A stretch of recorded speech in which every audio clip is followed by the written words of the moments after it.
saya Fardamayanti dari kelas D Manajemen dengan NIM A1B021288.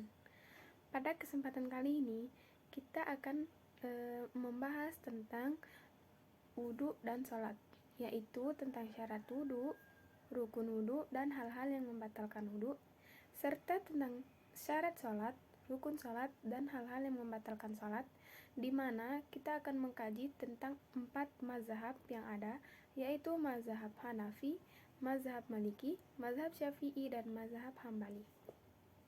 Baiklah, untuk materi yang pertama yaitu berkaitan tentang syarat wudhu, di mana syarat wudhu itu dibagi menjadi 2, yaitu syarat wajib wudhu dan syarat sah wudhu. Jadi, yang pertama itu syarat wajib wudhu. Syarat wajib wudhu itu ada 7. Yang pertama, berakal. Hal ini disetujui oleh keempat mazhab. Yang kedua yaitu balik. Hal ini juga disetujui oleh keempat mazhab. Yang ketiga yaitu Islam. Hal ini disetujui oleh mazhab Hanafi, tapi tidak oleh ketiga mazhab yang lain, karena dikategorikan ke syarat sah wudhu. Kemudian yang keempat yaitu mampu menggunakan air yang suci dan mencukupi. Menurut mazhab Hanafi dan Maliki, orang yang mempunyai air tetapi tidak mencukupi bagi semua anggota meskipun hanya untuk sekali pemakaian, maka ia tidak diwajibkan. Sedangkan menurut mazhab Syafi'i dan mazhab Hambali, wajib menggunakan air yang tidak mencukupi tersebut, kemudian ia melakukan tayamum. Syarat wajib wudhu yang kelima yaitu hadas, yang keenam suci dari haid dan nifas, dan yang terakhir adalah waktu yang sempit. Selanjutnya kita akan membahas tentang syarat sah wudhu. Yang pertama, meratakan air yang suci ke atas kulit, yaitu meratakan air ke seluruh anggota yang wajib dibasuh sehingga tidak ada bagian yang tertinggal. Hal ini disetujui oleh keempat mazhab. Yang kedua yaitu menghilangkan apa saja yang menghalangi air sampai ke anggota wudhu.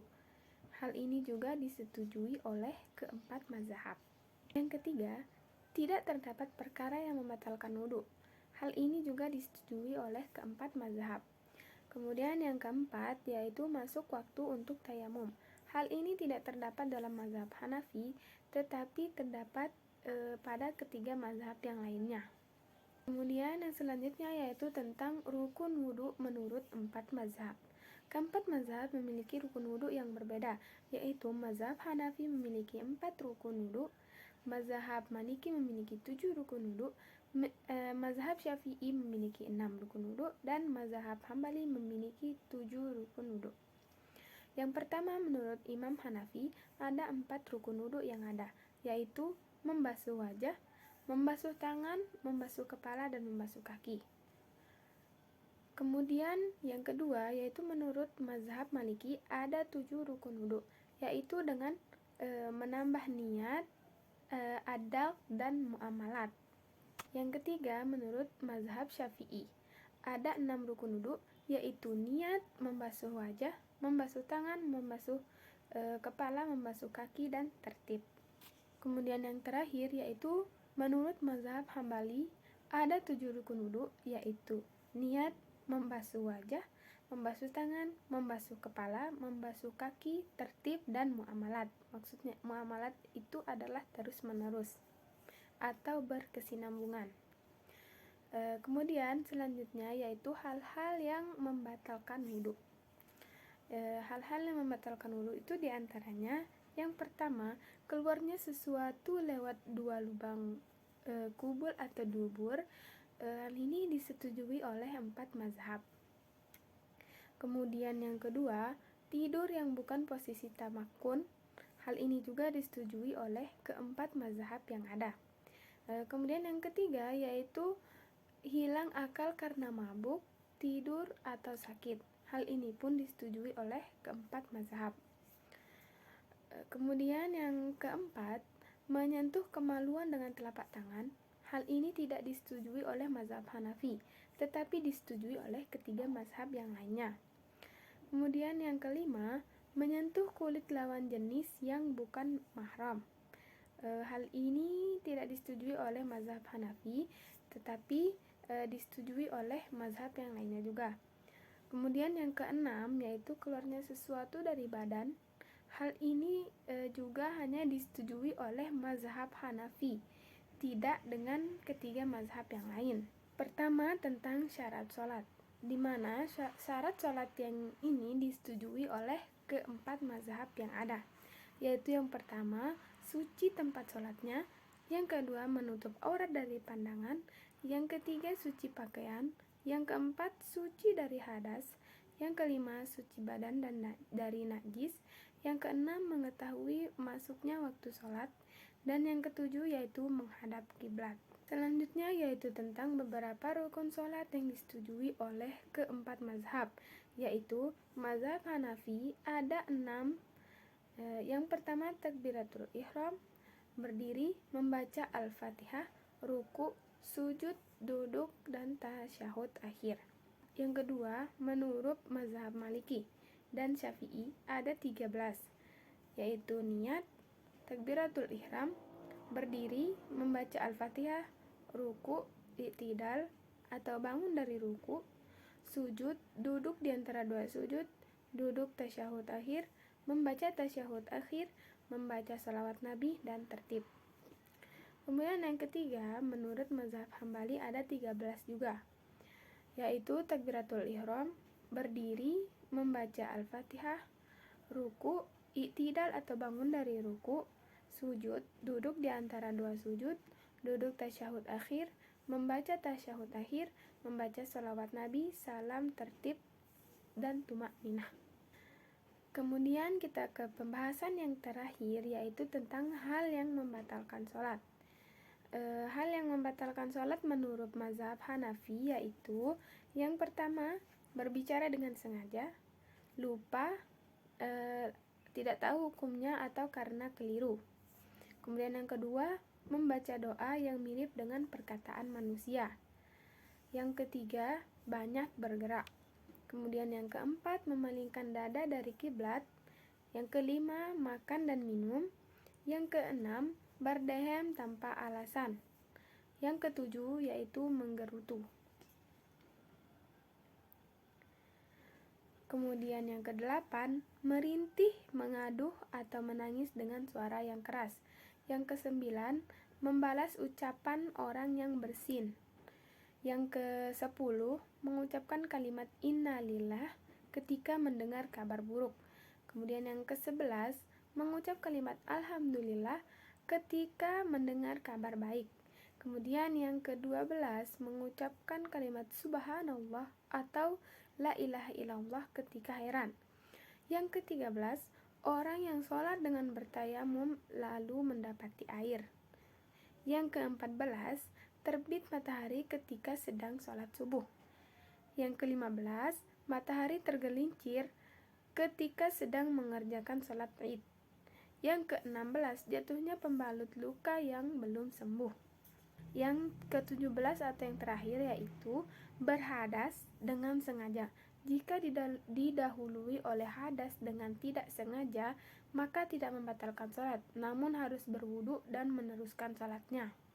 Kemudian yang kedua yaitu hal yang membatalkan sholat menurut mazhab Maliki. Menurut mazhab Maliki, yang pertama itu meninggalkan salah satu rukun dengan sengaja. Yang kedua, menambah rukun dengan sengaja. Yang ketiga, menambah tasyahud bukan pada tempatnya. Yang keempat, tertawa terbahak-bahak. Yang kelima, makan dan minum dengan sengaja. Yang keenam, berbicara dengan sengaja. Yang ketujuh, meniup dengan mulut secara sengaja. Yang kedelapan, muntah dengan sengaja. Kemudian yang kesembilan, terjadi sesuatu yang membatalkan wudhu. Kemudian yang ke-10, terbuka aurat. Yang ke-11, terkena najis. Yang ke-12, banyak bergerak. Yang ke-13, menambah rakaat. Yang ke-14, sujud sebelum salam. Dan yang ke-15, yaitu meninggalkan 3 sunnah dari sunnah-sunnah sholat karena lupa serta melakukan sujud sahwi. Kemudian yang ketiga menurut Imam Syafi'i, hal-hal yang membatalkan sholat yaitu yang pertama karena hadas yang mewajibkan wudhu atau mandi. Kemudian yang kedua, berbicara secara sengaja. Yang ketiga yaitu menangis.